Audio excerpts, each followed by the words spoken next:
Hi, folks. I'm going to be standing in today for Dave Pryor, just at the end of the day of the fourth day of Agile 2015. We're talking to all the great speakers and thought leaders that are here today and getting their input and take on things. With me is Ahmed Sidky from ICAgile. Thank you very much for coming. Really appreciate it. Thanks, Chris. I'd like to hear a little bit about what's some of the great stuff you've seen so far, like at this conference. I mean, I think the like every Agile conference, it's the networking, meeting people.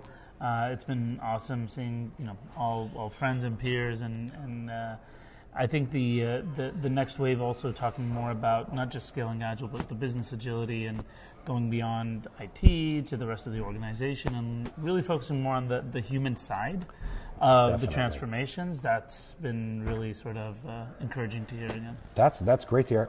How do you see maybe ICAgile playing with that, especially that human element moving forward, scaling or around in that area? So I mean that was part of the reason why ICAgile started in the first place. That there's multiple components to an enterprise transformation, and there's a lot of organizations working on the strategy, structure, process, tools piece of it, but very few, and I would actually say none, really focusing on the human transformation aspect of it. And by human transformation, I mean not training on the tools and processes, but really changing people's mindset, resetting that mindset, and moving crafts from what does management look like in the industrial age to the knowledge age? What does coaching look like in the knowledge age, right? What does value management look like? Like these different crafts that are essential to getting work done where we are today, and especially essential to organizational agility. What do they look like in this knowledge age? What do people need to learn? And what does that sort of journey to competency look like? That's the whole mission of ICAgile. That journey sounds really really interesting, and because I have a little bit of background with this, maybe some of our viewers at home, that's part of the reason we're doing these podcasts, so that folks who aren't able to join us get a little taste of the action, see how it is. Could you maybe tell our viewers at home just a little bit about what is ICAgile and kind of what that overall approach toward development and providing that roadmap of Sure. So we started out basically trying to answer the question, what do people need to learn, right, in these different disciplines? And we wanted to make sure that this is methodology neutral, right, and inclusive of all methodologies, because we believe that methodologies are great starting points, right, but that's not agility, right? It's kind of that like processes and steps. Yeah, it's a recipe to learn how to cook, but ultimately you want to learn how to cook, not just a recipe, right? And so we're focused on cooking, to continue that analogy, right? And the way we did that is we gathered experts in each of the different disciplines, and we have right now published 8 different disciplines. We have Agile fundamentals, leadership, enterprise Agile coaching, value management, like team coaching, what else? Executive. Yep. And development and testing, right? Yeah. The 2 ones that everyone's doing. And so we've gathered thought leaders in each of these areas to actually sit down and write, what do people need to learn? It's as simple as that. What competence people need to have, and that competency is a blend of learning, practice, and mentoring. Okay. And so the other question we were trying to answer is, well, that's quite a long journey. So how do we motivate people to pursue that journey, right? And again, going back to the C word in the Agile community certifications, it is a motivational aspect of people pursuing the journey. If everything people needed to learn about Agile could be bundled in 2 days, I will be the first one to call against certification, right? Because it doesn't matter. I can trick people into getting into a 2-day class, right? But punch and pie. Exactly. The problem is 2 days, you're not even scratching the surface yet. Right? Absolutely. And so it's like playing a game but without getting score, right? Or without getting like any kind of token of recognition that you're pursuing. So you actually need that, right? And the other thing is, I understand a lot of issues with certification, and that's why we created the expert certification, which is basically the industry's first competency-based certification. And by competency-based, I mean real competency-based. You cannot test it. Like you can't test out of it. You actually have to demonstrate competency to 3 other experts, right? And by demonstrate, you submit videos of yourself working with your teams. There's always a live component of doing live coaching or live mentoring or writing, test cases or like whatever the discipline is. You actually have to do it in front of 3 other of your peers. And there's a very transparent process. These are the competencies that you need to have. Here's what beginning, developing, competent, and proficient look like, and you have to score competent in all of them.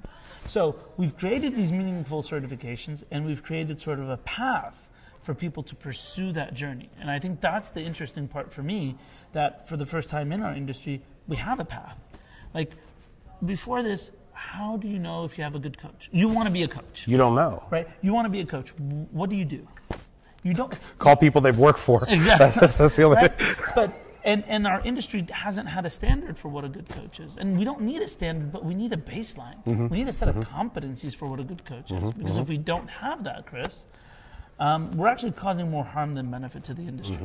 Because then whatever they do have is almost devalued because, oh, I have this, you have a bad experience. And then I don't want any coaches, I don't want Agile. Right? I don't want that. Yeah, that's tough because it would leave that like bad taste in someone's mouth. 110%. So you've got this roadmap, you can kind of move along, that progression element is cool. How would somebody maybe start down at, like, do they come see you for these classes? No, we don't. ICAgile is not a training or course provider.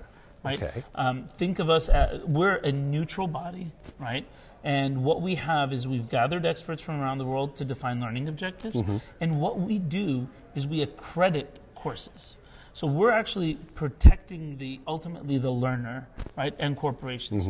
Because you bring in a trainer, how do you know that they're covering the material that they should be covering? Well, you don't even know what material they should be covering, right? That would be tough. Right? So I invite people that are watching, go to ICAgile.com, click on the roadmap, find the learning objectives. They're out there, they're published. At least you know what does good look like. What ICAgile does is it accredits courses against that. So let's say training provider ABC or XYZ, they would submit their courses to us. And we review them. And work with them. And work with them That's to make awesome. sure that they cover the learning objectives. And that's where we put the ICAgile sort of accreditation seal. So the real invitation is make sure you're learning with intent, right? And not just getting the cheapest course out there or any of that. You want to make sure your people are on a journey of learning. And ICAgile accredited courses are guaranteed to be covering a set of learning objectives along that journey. That's great. That sounds really exciting, and I would encourage organizations. This sounds really good. So anybody out there that really wants to invest in that, that's great. Let's bring it back to like the conference. Like, Sure, so I understand you had a stalwarts talk. Yeah. Can you tell us a little bit how that went? That was no one fun. threw tomatoes or anything, Yeah, right? no. Okay, Well, close to that. Close. But Lay it on us. Yeah, that was super fun. I was fortunate enough to have a lot of people I knew in the audience. Okay. So when I get stumped, I just called on people to join me up on stage. Just go to the bullpen. Yeah, just come. And it was a great discussion. We talked about a variety of things, from the latest trends in Agile to scaling Agile to some of the challenges with enterprise agility. We talked about certifications.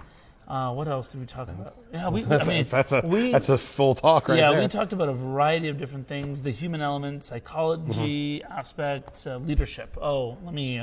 This was a really good talk because one aspect of the Stalwarts talk was really sort of a come to reality moment that we as the Agile community aren't talking enough about leadership yet, but we talk a lot about stewardship, right? And I think some people have taken it from one extreme to another, where instead of having servant leaders, we have servants on teams, right? But I think there's this desire to say, wait a minute, there's a middle ground here, right?